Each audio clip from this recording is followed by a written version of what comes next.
ಉತ್ತರ ಕರ್ನಾಟಕ ನ್ಯೂಸ್ಗೆ ಸ್ವಾಗತ. ನಾನು ರಾಣಿಕೋಟೆ. ಮೊದಲಿಗೆ ಮುಖ್ಯಾಂಶಗಳು.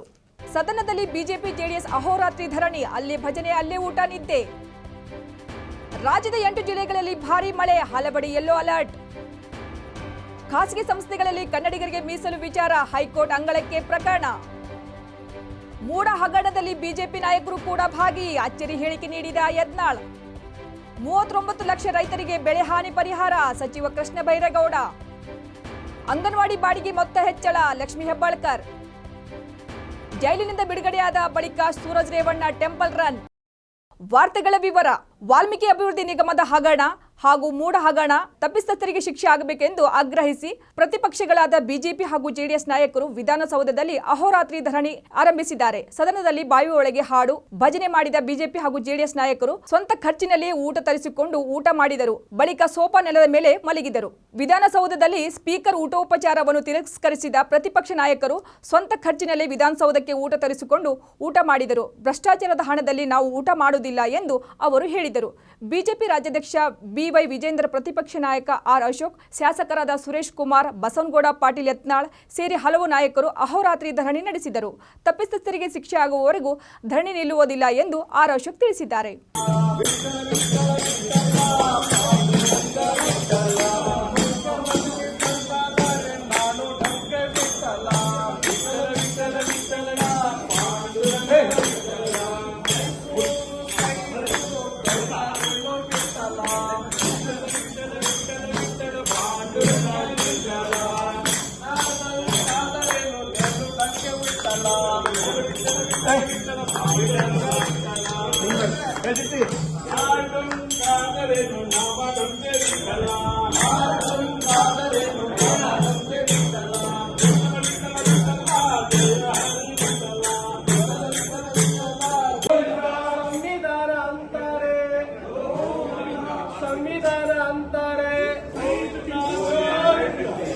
ಸಂವಿಧಾನ ಅಂತಾರೆ, ಸಮಾಜವಾದ ಅಂತಾರೆ,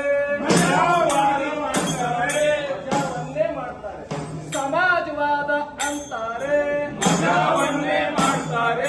ದಲಿತರ ಅಭಿವೃದ್ಧಿ ಅಂತಾರೆ, ಹಣವನ್ನು ತಿಂತಾರೆ, 100 ಕೋಟಿ ತಿಂತಾರೆ, ದಲಿತರ ಅಭಿವೃದ್ಧಿ ಅಂತಾರೆ, ಹಣವನ್ನು ತಿಂತಾರೆ, ಸಮಾಜವಾದ ಅಂತಾರೆ, ದಲಿತರ ಅಭಿವೃದ್ಧಿ ಅಂತಾರೆ, ಹಣವನ್ನು ತಿಂತಾರೆ, 100 ಕೋಟಿ ಹುಡುಕ್ತಾರೆ, ದಲಿತರ ಹಣವನ್ನು ಹೊಡಿತಾರೆ, 100 ಕೋಟಿ ಹುಡುಕ್ತಾರೆ, ದಲಿತರ ಹಣವನ್ನು ಹೊಡಿತಾರೆ, ಸಂವಿಧಾನ ಅಂತಾರೆ, ಸಮಾಜವಾದ ಅಂತಾರೆ. ರಾಜ್ಯದ ಹಲವೆಡೆ ಗುರುವಾರ ಭಾರೀ ಮಳೆಯಾಗುವ ಮುನ್ಸೂಚನೆ ನೀಡಿರುವ ಹವಾಮಾನ ಇಲಾಖೆ ಕರಾವಳಿ, ಉತ್ತರ ಕನ್ನಡಕ್ಕೆ ಆರೆಂಜ್ ಅಲರ್ಟ್ ಹಾಗೂ 7 ಜಿಲ್ಲೆಗಳಿಗೆ ಯೆಲ್ಲೋ ಅಲರ್ಟ್ ಘೋಷಿಸಿದೆ. ಉತ್ತರ ಕನ್ನಡ ಜಿಲ್ಲೆಯ ಕೆಲ ಸ್ಥಳಗಳಲ್ಲಿ ನಿರಂತರ ಗಾಳಿಯೊಂದಿಗೆ ಧಾರಾಕಾರ ಮಳೆಯಾಗುವ ಸಂಭವವಿದೆ. ಕಲಬುರಗಿ, ವಿಜಯಪುರ, ಬೆಳಗಾವಿ, ಶಿವಮೊಗ್ಗ, ಉಡುಪಿ, ಚಿಕ್ಕಮಗಳೂರು ಹಾಗೂ ದಕ್ಷಿಣ ಕನ್ನಡ ಜಿಲ್ಲೆಗೂ ಯೆಲ್ಲೋ ಅಲರ್ಟ್ ನೀಡಲಾಗಿದೆ. ಈ ಜಿಲ್ಲೆಗಳಲ್ಲಿಯೂ ಕೆಲವೆಡೆ ಭಾರೀ ಮಳೆಯೊಂದಿಗೆ ಗಾಳಿಯ ವೇಗವು 40 ರಿಂದ 50 ಕಿಲೋಮೀಟರ್ ತಲುಪುವ ಸಾಧ್ಯತೆ ಇದೆ ಎಂದು ಇಲಾಖೆ ತಿಳಿಸಿದೆ. ಕರಾವಳಿ ಉದ್ದಕ್ಕೂ ಬಿರುಗಾಳಿಯಿಂದ ಕೂಡಿದ ಹವಾಮಾನ ಇರಲಿದೆ. ಗಂಟೆಗೆ 35 ಕಿಲೋಮೀಟರ್ ಇಂದ 55 ಕಿಲೋಮೀಟರ್ ವೇಗದಲ್ಲಿ ಗಾಳಿ ಬೀಸುವ ಸಾಧ್ಯತೆ ಇದೆ. ಆದ್ದರಿಂದ ಮೀನುಗಾರರು ಎಚ್ಚರಿಕೆ ವಹಿಸಬೇಕೆಂದು ಇಲಾಖೆ ಹೇಳಿದೆ. ಬೆಂಗಳೂರಲ್ಲಿ ಮೋಡ ಕವಿದ ವಾತಾವರಣ ಇರಲಿದ್ದು ಸಾಧಾರಣ ಮಳೆಯಾಗುವ ಸಾಧ್ಯತೆ ಇದೆ. ಗಾಳಿಯ ವೇಗವು 30 ಕಿಲೋಮೀಟರ್ ಇಂದ 40 ಕಿಲೋಮೀಟರ್ ತಲುಪುವ ಸಂಭವ ಇದೆ ಎಂದು ತಿಳಿಸಿದೆ. ಶುಕ್ರವಾರವೂ ಕರಾವಳಿ ಹಾಗೂ ಮಲೆನಾಡು 6 ಜಿಲ್ಲೆಗಳಿಗೆ ಯೆಲ್ಲೋ ಅಲರ್ಟ್ ಘೋಷಿಸಲಾಗಿದ್ದು ಈ ಜಿಲ್ಲೆಗಳಲ್ಲಿ ಭಾರೀ ಮಳೆಯಾಗುವ ಸಾಧ್ಯತೆ ಇದೆ ಎಂದು ಇಲಾಖೆ ಮುನ್ಸೂಚನೆ ನೀಡಿದೆ.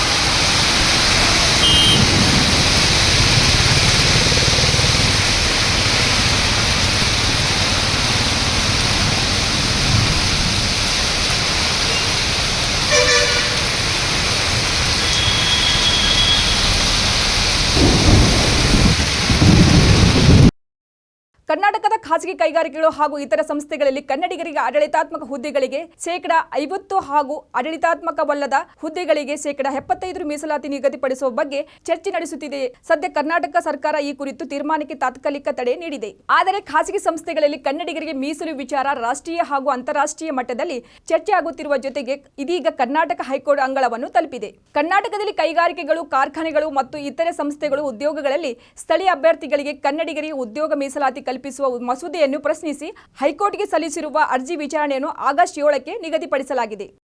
ಮೈಸೂರು ನಗರಾಭಿವೃದ್ಧಿ ಪ್ರಾಧಿಕಾರ ಹಗರಣದಲ್ಲಿ ಕೇವಲ ಸಿಎಂ ಸಿದ್ದರಾಮಯ್ಯ ಮಾತ್ರವಲ್ಲ, ಬಿಜೆಪಿ ಪಾತ್ರವೂ ಇದೆ ಎಂದು ಬಿಜೆಪಿ ಶಾಸಕ ಬಸವನಗೌಡ ಪಾಟೀಲ್ ಯತ್ನಾಳ್ ಗಂಭೀರ ಆರೋಪ ಮಾಡಿದ್ದಾರೆ. ಸುದ್ದಿಗಾರರೊಂದಿಗೆ ಮಾತನಾಡಿದ ಅವರು, ಮೋಡ ಹಗರಣದಲ್ಲಿ ಸಿಎಂ ಸಿದ್ದರಾಮಯ್ಯ ಮಾತ್ರವಲ್ಲ, ಬಿಜೆಪಿ, ಜೆಡಿಎಸ್, ಕಾಂಗ್ರೆಸ್ ಪಕ್ಷದವರು ಭಾಗಿಯಾಗಿದ್ದಾರೆ ಅಂತ ಹೇಳಿದ್ದಾರೆ. ಸಿಎಂ ಸಿದ್ದರಾಮಯ್ಯ ಎಲ್ಲಾ ಪಕ್ಷದವರು ರಕ್ಷಣೆ ಮಾಡುವ ಕೆಲಸ ಮಾಡುತ್ತಿದ್ದಾರೆ, ಹೀಗಾಗಿ ಎಲ್ಲರ ಬಣ್ಣ ಬಯಲಾಗಬೇಕು ಎಂದು ಯತ್ನಾಳ್ ಹೇಳಿದ್ದಾರೆ. ಅತಿ ಮಳೆಯಿಂದ ಉಂಟಾದ ಬೆಳೆ ಹಾನಿ 4859 ರೈತರಿಗೆ 5.66 ಕೋಟಿಗಳನ್ನು ಪರಿಹಾರವನ್ನು ರೈತರ ಖಾತೆಗಳಿಗೆ ನೇರವಾಗಿ ಪಾವತಿಸಲಾಗುತ್ತದೆ ಎಂದು ವಿಧಾನ ಪರಿಷತ್ನಲ್ಲಿ ಕಂದಾಯ ಸಚಿವ ಕೃಷ್ಣ ಬೈರೇಗೌಡ ತಿಳಿಸಿದರು. ವಿಧಾನ ಪರಿಷತ್ ಪ್ರತಿಪಕ್ಷ ನಾಯಕ ಛಲವಾದಿ ನಾರಾಯಣಸ್ವಾಮಿ ಅವರ ಪರವಾಗಿ ಕೇಶವ್ ಪ್ರಸಾದ್ ಅವರು ಕೇಳಿದ ಪ್ರಶ್ನೆಗೆ ಉತ್ತರಿಸಿದ ಅವರು, ಕಳೆದ ವರ್ಷ ಮುಂಗಾರು ಹಂಗಾಮಿನಲ್ಲಿ ಬರದಿಂದಾಗಿ ಬೆಳೆ ಹಾನಿಯಾದ 38,78,525 ರೈತರಿಗೆ 3,535.30 ಕೋಟಿಗಳನ್ನು ಹಾಗೂ ಹಿಂಗಾರು ಹಂಗಾಮಿ ರಾಯಚೂರು ಮತ್ತು ಕೊಪ್ಪಳ ಜಿಲ್ಲೆಯಲ್ಲಿ ಅತಿ ಮಳೆಯಿಂದ ಉಂಟಾದ ಬೆಳೆ ಹಾನಿ 4859 ರೈತರಿಗೆ 5.66 ಕೋಟಿ ರೂಪಾಯಿಗಳನ್ನು ಪರಿಹಾರವನ್ನು ರೈತರಿಗೆ 5.66 ಕೋಟಿ ರೂಪಾಯಿಗಳನ್ನು ಪರಿಹಾರವನ್ನು ರೈತರ ಖಾತೆಗಳಿಗೆ ನೇರವಾಗಿ ಪಾವತಿಸಲಾಗುತ್ತದೆ ಎಂದು ಕಂದಾಯ ಸಚಿವ ಕೃಷ್ಣ ಬೈರೇಗೌಡ ತಿಳಿಸಿದರು.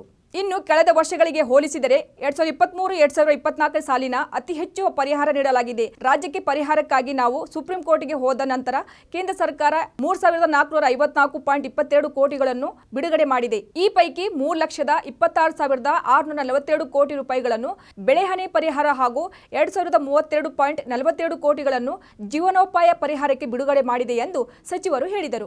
ರಾಜ್ಯ ಸರ್ಕಾರದಿಂದ 1,796 ಕೋಟಿ ರೂಪಾಯಿಗಳನ್ನು ಬಿಡುಗಡೆ ಮಾಡಿದೆ. ಅಲ್ಲದೆ ವಿಶೇಷವಾಗಿ ನೀರಾವರಿ ಆಶ್ರಿತ ಪ್ರದೇಶಗಳಲ್ಲಿ ಕಾಲುವೆಯಿಂದ ನೀರು ಬಿಟ್ಟರೂ ನೀರು ತಲುಪದ ಕಾಲುವೆಯ ಕೊನೆಯಲ್ಲಿರುವ ರೈತರು ಹಾಗೂ ನೀರು ಬಿಡುಗಡೆ ಮಾಡಲು ಆಗದೆ ಬೆಳೆ ಹಾನಿಗೆ ಒಳಗಾದ ರೈತರು ಸಹ ಪರಿಹಾರ ನೀಡಲಾಗಿದೆ ಎಂದರು. ರಾಜ್ಯಾದ್ಯಂತ 12,000 ಅಂಗನವಾಡಿಗಳು ಬಾಡಿಗೆ ಕಟ್ಟಡದಲ್ಲಿ ನಡೆಯುತ್ತಿದ್ದು, ಇವುಗಳಿಗೆ ಬಾಡಿಗೆ ಮೊತ್ತವನ್ನು ಹೆಚ್ಚಳ ಮಾಡುವುದಾಗಿ ಮಹಿಳಾ ಮತ್ತು ಮಕ್ಕಳ ಅಭಿವೃದ್ಧಿ ಸಚಿವೆ ಲಕ್ಷ್ಮೀ ಹೆಬ್ಬಾಳ್ಕರ್ ಭರವಸೆ ಕೊಟ್ಟರು. ಬಿಜೆಪಿ ಎಲ್ಎ ರವಿ ಸುಬ್ರಹ್ಮಣ್ಯ ಪ್ರಶ್ನೆಗೆ ಉತ್ತರಿಸಿದ ಅವರು, ರಾಜ್ಯದಲ್ಲಿ 69,919 ಅಂಗನವಾಡಿ ಕೇಂದ್ರಗಳಿದ್ದು, ಈ ಪೈಕಿ 50,000 ಅಂಗನವಾಡಿ ಕೇಂದ್ರಗಳು ಸ್ವಂತ ಕಟ್ಟಡದಲ್ಲಿದ್ದರೆ 12,000 ಅಂಗನವಾಡಿಗಳು ಬಾಡಿಗೆ ಕಟ್ಟಡದಲ್ಲಿ ನಡೆಯುತ್ತಿವೆ. 2,000 ಅಂಗನವಾಡಿಗಳು ಶಾಲಾ ಆವರಣದಲ್ಲಿ ನಡೆಸುತ್ತಿದ್ದು, ಇನ್ನುಳಿದ ಅಂಗನವಾಡಿಗಳು ಸಮುದಾಯ ಭವನ, ಯುವಕ ಸಂಘಗಳ ಆವರಣದಲ್ಲಿ ನಡೆಯುತ್ತಿವೆ ಎಂದರು. ಬೆಂಗಳೂರು ನಗರ ಜಿಲ್ಲೆಯಲ್ಲಿನ 2,877 ಅಂಗನವಾಡಿ ಪೈಕಿ 1,077 ಸ್ವಂತ ಕಟ್ಟಡ, 359 ಪಂಚಾಯಿತಿ ಕಟ್ಟಡ, 99 ಸಮುದಾಯ ಭವನ, 6 ಯುವಕ ಮಂಡಳಿ, 269 ಶಾಲಾ ಆವರಣ, 830 ಬಾಡಿಗೆ ಕಟ್ಟಡ ಹಾಗೂ 242 ಅಂಗನವಾಡಿಗಳು ಇತರೆ ಸ್ಥಳಗಳಲ್ಲಿ ನಡೆಯುತ್ತಿವೆ ಎಂದು ತಿಳಿಸಿದರು. ಇದಕ್ಕೆ ಆಕ್ಷೇಪಿಸಿದ ರವಿ ಸುಬ್ರಹ್ಮಣ್ಯ, ಅಂಗನವಾಡಿಗಳಲ್ಲಿ ಎಲ್ಕೆಜಿ, ಯುಕೆಜಿ ಶುರು ಮಾಡಬೇಕೆಂದಿದ್ರಿ, ಸ್ವಂತ ಕಟ್ಟಡಗಳೇ ಇಲ್ಲದ ಅಂಗನವಾಡಿಗಳಲ್ಲಿ ಹೇಗೆ ಶುರು ಮಾಡ್ತೀರಿ? ಬೆಂಗಳೂರಿನಂತ ನಗರಗಳಲ್ಲಿ ಸರ್ಕಾರ ಕೊಡುವ 5,000 ರೂಪಾಯಿಗೆ ಅಂಗನವಾಡಿ ನಡೆಸುವಂತ ಯಾವುದೇ ಕಟ್ಟಡ ಬಾಡಿಗೆ ಸಿಗುವುದಿಲ್ಲ. 10 ತಿಂಗಳ ಬಾಡಿಗೆಯನ್ನು ಮುಂಗಡವಾಗಿ ನೀಡಬೇಕೆಂದು ಅಂಗನವಾಡಿ ಕಾರ್ಯಕರ್ತರು, ಕಟ್ಟಡದ ಮಾಲೀಕರು ಜಗಳ ಮಾಡಿಕೊಂಡು ಮನೆ ಬಾಗಿಲಿಗೆ ಬರ್ತಾರೆ. ಸರ್ಕಾರ ನೀಡುವ ಬಾಡಿಗೆ ಮೊತ್ತ ಹೆಚ್ಚಳ ಮಾಡಿ ಜತೆಗೆ ಮುಂಗಡ ಹಣವನ್ನು ಕೊಡಿ ಎಂದು ಒತ್ತಾಯಿಸಿದರು. ಮಾನ್ಯ ಅಧ್ಯಕ್ಷರೇ, ಸದಸ್ಯರು ಹೇಳಿದ ಹಾಗೆ ನಮಗೆ ನಮ್ಮ ಇಲಾಖೆಯಲ್ಲಿ ಅಡ್ವಾನ್ಸ್ ಕೊಡಲಿಕ್ಕೆ ಆಗೋದಿಲ್ಲ. ಆದರೆ ತಾವು ಏನು ಬಾಡಿಗೆಯನ್ನು ಹೆಚ್ಚಳ ಮಾಡಬೇಕು ಅಂತ ಏನು ಹೇಳ್ತಾ ಇದ್ದೀರಾ, ಈಗಾಗಲೇ ನಾವು ಪ್ರಸ್ತಾವನೆಯನ್ನ ಈಗಾಗಲೇ ಫೈನಾನ್ಸ್ ಡಿಪಾರ್ಟ್ಮೆಂಟ್ಗೆ ಮುಖ್ಯಮಂತ್ರಿಗಳ ಜೊತೆಯಲ್ಲಿ ಚರ್ಚೆ ಮಾಡಿ ಕೊಟ್ಟಿದ್ದೀವಿ. ಆದಷ್ಟು ಶೀಘ್ರದಲ್ಲಿನೇ ಇದ್ರ ಬಗ್ಗೆ ಕ್ರಮ ತಗೊಳ್ತೀವಿ. ಬಾಡಿಗೆಯನ್ನು ಹೆಚ್ಚಿಗೆ ಮಾಡಲಿಕ್ಕೆ ಕ್ರಮ ತಗೊಳ್ತೀವಿ. ಕಲ್ಯಾಣ ಅಧಿಕಾರಿಗಳು ಅವರು ಯಾವುದೇ ಜವಾಬ್ದಾರಿಯನ್ನು ತಗೊಳ್ತಾ ಇಲ್ಲ. ಅಲ್ಲಿರ್ತಕ್ಕಂಥ ಟೀಚರ್ಗೆ ಇಲ್ಲ ಆಯಾಗಳಿಗೆ ನೀವು ಹುಡ್ಕೊಂಡು ಬರಬೇಕು, ಇಲ್ಲಿದ್ರೆ ಖಾಲಿ ಮಾಡಿ ಜಾಗ ಅಂತ ಹೇಳ್ತಾ ಇದ್ದಾರೆ. ಈ ಒತ್ತಡ ನಿಲ್ಲಬೇಕು. ಮೇಲಧಿಕಾರಿಗಳು ಇದನ್ನ ಜವಾಬ್ದಾರಿಯನ್ನು ತಗೊಂಡು ಅಲ್ಲಿರ್ತಕ್ಕಂತಹ ಕೇಂದ್ರಗಳಿಗೆ ಜಾಗ, ಸ್ಥಳಾವಕಾಶವನ್ನ ಒದಗಿಸ್ಕೊಡುವಂತ ಜವಾಬ್ದಾರಿ ಅವ್ರ ಮೇಲೆ ಇರಬೇಕು. ಅದಕ್ಕೆ ತಾವು ಸೂಚನೆಯನ್ನು ಕೊಡಬೇಕು ಅಂತ ಕೋರ್ತೀನಿ. ಖಂಡಿತವಾಗ್ಲು. ಆದ್ರೆ ಬಾಡಿಗೆಯದ್ದು ಏನು ಪ್ರಾಬ್ಲಮ್ ಇಲ್ಲ. ಇಲ್ಲಿವರೆಗೆ ನಾವು ಹೇಳಬೇಕು ಅಂತಂದ್ರೆ ಈ ವರ್ಷದ ಡಿಸೆಂಬರ್ ವರೆಗೂ ಕೂಡ ಈಗಾಗಲೇ ಬೆಂಗಳೂರು ಸಿಟಿಗೆ ಸಂಬಂಧಪಟ್ಟ ಹಾಗೆ ಸುಮಾರು 5,30,00,000 ಬಾಡಿಗೆ ಮತ್ತು ಇತರೆ ಖರ್ಚಿಗೆ ನಾವು ಈಗಾಗಲೇ ದುಡ್ಡನ್ನು ಒದಗಿಸಿದ್ದೀವಿ. ಬಾಡಿಗೆ ಕೊಡೋದ್ರಲ್ಲಿ ಏನು ತೊಂದರೆ ಇಲ್ಲ. ಆದರೆ ನೀವೇ ಹೇಳಿದ ಹಾಗೆ ನಮ್ಮ ಅಂಗನವಾಡಿ ಕಾರ್ಯಕರ್ತರಿಗೆ, ಸಹಾಯಕಿಯರಿಗೆ ತೊಂದರೆ ಆಗದ ಹಾಗೆ ನಮ್ಮ ಅಧಿಕಾರಿಗಳು ಕೇರ್ ತಗೊಳ್ಬೇಕು ಮತ್ತು ಬಾಡಿಗೆ ಹಣ ಜಾಸ್ತಿ ಆಗಬೇಕು ಅಂತ ಈಗಾಗಲೇ ಪ್ರಸ್ತಾವನೆಯನ್ನು ಕಳಿಸಿದ್ದೀವಿ. ಅದ್ರ ಬಗ್ಗೆನೂ ಕೂಡ ಅಧಿಕಾರಿಗಳ ಜೊತೆ ಮಾತನಾಡಿ ಆದಷ್ಟು ಬೇಗ ಬಾಡಿಗೆ ಹೆಚ್ಚಿಗೆ ಮಾಡಿಸ್ತೀವಿ. ಜೊತೆಯಲ್ಲಿ ನಮ್ಮ ಇಲಾಖೆಯ ಅಧಿಕಾರಿಗಳಿಗೆ ಈ ರೀತಿ ಎಲ್ಲಾದರೂ ತೊಂದರೆಗಳು ಕಂಡು ಬಂದಲ್ಲಿ ಶೀಘ್ರದಲ್ಲಿ ನನ್ನ ಗಮನಕ್ಕೆ ತಗೊಂಡು ಬನ್ನಿ ಅಂತ ನಾನು ಸೂಚನೆಯನ್ನು ಕೊಡ್ತೀನಿ. ಈಗ ಸುಮಾರು 69,919 ಅಂಗನವಾಡಿಗಳನ್ನ ಈಗಾಗಲೇ ನಾವು ನಡೆಸ್ತಾ ಇದ್ದೀವಿ. ಅದರಲ್ಲಿ 50,000 ಸ್ವಂತ ಕಟ್ಟಡದಲ್ಲಿ ನಡೆಸ್ತೀವಿ, 12,000ಕ್ಕಿಂತ ಹೆಚ್ಚಿಗೆ ನಾವು ಬಾಡಿಗೆ ಕಟ್ಟಡದಲ್ಲಿ ನಡೆಸ್ತೀವಿ. ಉಳಿದಿರೋದನ್ನ ಶಾಲಾ ಕಟ್ಟಡಗಳು, ಸಮುದಾಯ ಭವನಗಳು, ಯುವಕ ಸಂಘದಲ್ಲಿ ನಾವು ನಡೆಸ್ತಾ ಇದ್ದೀವಿ. ತಮ್ಮ ಗಮನಕ್ಕೆ ಕೂಡ ನಾನು ತರಲಿಕ್ಕೆ ಬಯಸ್ತೇನೆ, ಈಗಾಗಲೇ ಸುಮಾರು 2,000-2,500 ಅಂಗನವಾಡಿಗಳನ್ನ ನಾವು ಸ್ಕೂಲ್ಗಳಲ್ಲೇ ನಡೆಸ್ತೀವಿ. ನಮ್ಮದು ಏನಿದೆ ಅಂದ್ರೆ ಗುಣಮಟ್ಟದ ಆಹಾರದ ಜೊತೆಯಲ್ಲಿ ಉತ್ತಮ ಶಿಕ್ಷಣವನ್ನ ಕೊಡ್ಲಿಕ್ಕೆ ನಾವು LKG UKG ನಾವು ಇದನ್ನ ಮಾಡ್ತಾ ಇದ್ದೀವಿ. ಅದರ ಜೊತೆಯಲ್ಲಿ ನಾನು ಮಂತ್ರಿ ಆದ್ಮೇಲೆ ಎಲ್ಲ DC-ಗಳ ಮೀಟಿಂಗ್ ಅನ್ನ ತೆಗೆದುಕೊಂಡು ಏನು ನಮಗೆ ಸೌಲಭ್ಯ ಎಲ್ಲಿ ನಮ್ಮ ಸರ್ಕಾರಿ ಜಮೀನಿದೆ ಅದನ್ನ ಕೊಡಿ ಅಂತ ಕೇಳೋದಕ್ಕೆ ಈಗಾಗಲೇ ಮಾನ್ಯ ಮುಖ್ಯಮಂತ್ರಿಗಳ ಸೂಚನೆ ಮೇರೆಗೆ ಈಗಾಗಲೇ ಸುಮಾರು 6,000 ಮೇಲ್ಪಟ್ಟು ನಿವೇಶನಗಳು ನಮಗೆ ಸಿಕ್ಕಿದಾವೆ. ಈ ವರ್ಷ ಬಜೆಟ್ ನಲ್ಲಿ 1,000 ಕಟ್ಟಡವನ್ನ ಕಟ್ಲಿಕ್ಕೆ ಕೂಡ ನಾವು ಪ್ರಾವಿಷನ್ ಮಾಡ್ಕೊಂಡಿದ್ದೀವಿ. ಆದ್ರೆ ಲೋವರ್ KG ಅಪ್ಪರ್ KG ಶಾಲೆಯಲ್ಲಿ ಶುರು ಮಾಡಕ್ಕ ಅದಕ್ಕೆ ದಯಮಾಡಿ ಅಡ್ಡಿ ಮಾಡಬೇಡ್ರಿ. ಯಾಕಂದ್ರೆ ಸರ್ಕಾರಿ ಶಾಲೆ ಉಳಿಬೇಕು, ಸರ್ಕಾರಿ ಶಾಲೆಯಲ್ಲಿ ಸಂಖ್ಯೆ ಹೆಚ್ಚಾಗಬೇಕಂತಂದ್ರ ಲೋವರ್ KG ಅಪ್ಪರ್ KG ಸರ್ಕಾರಿ ಶಾಲೆಯಲ್ಲೇ ಹೇಳಲಿಕ್ಕೆ ಬಯಸ್ತೇನೆ. ತಮ್ಮ ಕಾಳಜಿ ನಮಗೂ ಗೊತ್ತು. ಆಯ್ತು ಅಂಗನವಾಡಿಗಳನ್ನ ಪ್ರಾರಂಭ ಮಾಡಿ 50 ವರ್ಷ ಆಯ್ತು. ನಾವು ಕೂಡ ಕಲಿಕೆ ಜೊತೆ ಉತ್ತಮವಾದಂತ ಗುಣಮಟ್ಟದ ಆಹಾರವನ್ನ ಕೊಡ್ತೀವಿ. ಶಿಕ್ಷಣ ಬಡವರಿಗೆ ಬೇಕು. ಅದು ತಮಗೂ ಎಷ್ಟು ಕಾಳಜಿ ಇದೆಯೋ ಅಷ್ಟು ನನ್ನ ಸರ್ಕಾರಕ್ಕೂ ಕಾಳಜಿ ಇದೆ, ನಮ್ಮ ಇಲಾಖೆಗೂ ಕಾಳಜಿ ಇದೆ. ನಾವು ಯಾವುದಕ್ಕೂ ಅಡ್ಡಿಪಡಿಸ್ತಾ ಇಲ್ಲ. ನಮ್ಮ ಉದ್ದೇಶ ಇಷ್ಟೇ, ಬಡವರ ಮಕ್ಕಳಿಗೆ ಗುಣಮಟ್ಟದ ಶಿಕ್ಷಣ ಮತ್ತು ಆಹಾರ ಸಿಗಬೇಕು ಅನ್ನೋದು ಕೂಡ ನಮ್ಮ ಆಶೆ. ಆಹಾರ ಕೊಡ್ರಿ.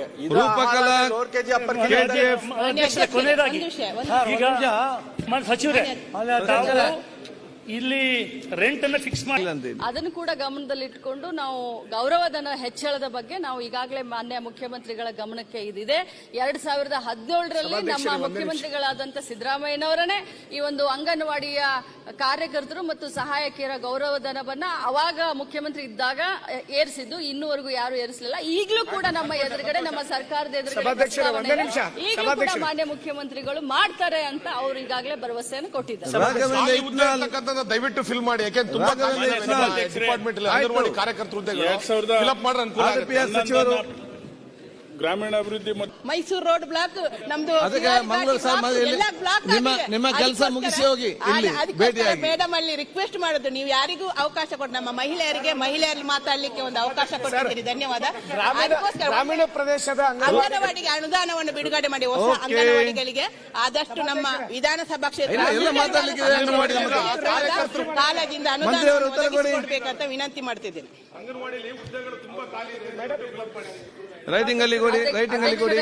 ಹೊಸ ಅಂಗನವಾಡಿಗಳನ್ನ ಈಗಾಗಲೇ ನಾವು ಸುಮಾರು 2023ಕ್ಕೆ ಸುಮಾರು 4,000 ಹತ್ತತ್ರ ಹೊಸ ಅಂಗನವಾಡಿಗಳನ್ನ ನಾವು ಈಗಾಗಲೇ ಲಾಟರಿಯಲ್ಲಿ ಬರಬೇಕು ಮಾಡ್ತಾ ಇದ್ದೀವಿ. ಅದರಲ್ಲೂ ಬಸವನಗುಡಿಗೆ 5 ಅಂಗನವಾಡಿಗಳು ಬಂದಿದೆ. ಇಡೀ ಬೆಂಗಳೂರಿಗೆ 209 ಅಷ್ಟೇ ಎಲ್ಲರಿಗೂ ಒಂದೊಂದೇ ಸಿಕ್ಕಿದ್ದು. 4 ದಿವಸ ಧರಣಿ ಮಾಡಿ ಮತ್ತೆ ಹೇಳ್ತೀರಿ ಕಾಲಿಂಗ್ ಅಟೆನ್ಷನ್ ಕೊಡಲಿಲ್ಲ ಅಂತ.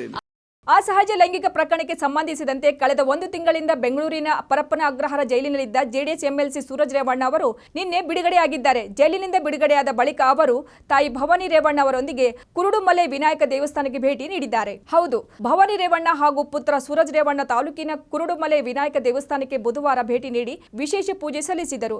ಪ್ರತಿ ತಿಂಗಳಿಗೊಮ್ಮೆ ನಡೆಯುವ ಸಂಕಷ್ಟ ಚತುರ್ಥಿಯಂದು ಸೂರಜ್ ರೇವಣ್ಣ ಈ ದೇವಸ್ಥಾನಕ್ಕೆ ಬಂದು ಹೋಮ, ಹವನ, ಮಹಾಮಂಗಳಾರತಿ, ಅಭಿಷೇಕ, ವಿಶೇಷ ಪೂಜೆ ಸಲ್ಲಿಸುವ ಸಂಪ್ರದಾಯ ಮುಂದುವರಿಸಿಕೊಂಡು ಬರುತ್ತಿದ್ದಾರೆ. ಕಳೆದ ಜೂನ್ 1 ತಿಂಗಳು ಪೂರ್ತಿ ಜೈಲು ಸೇರಿದ್ರಿಂದ ಅವರಿಗೆ ದೇವಸ್ಥಾನಕ್ಕೆ ಆಗಮಿಸಲು ಸಾಧ್ಯವಾಗಿರಲಿಲ್ಲ. ಹಾಗಾಗಿ ನಿನ್ನೆ ಜೈಲಿನಿಂದ ಬಿಡುಗಡೆಯಾದ ಬಳಿಕ ತಾಯಿ ಭವಾನಿ ರೇವಣ್ಣ ಅವರೊಂದಿಗೆ ದೇವಸ್ಥಾನಕ್ಕೆ ಭೇಟಿ ನೀಡಿದರು. ನ್ಯಾಯಾಲಯದಿಂದ ಬೇಲ್ ಸಿಕ್ಕಿದ ಮೇಲೆ ತಾಯಿಯೊಂದಿಗೆ ದೇವಸ್ಥಾನಕ್ಕೆ ಬಂದು ಎಂದಿನಂತೆ ವಿಶೇಷ ಪೂಜಾ ಕಾರ್ಯಕ್ರಮಗಳಲ್ಲಿ ಭಾಗವಹಿಸಿದರು.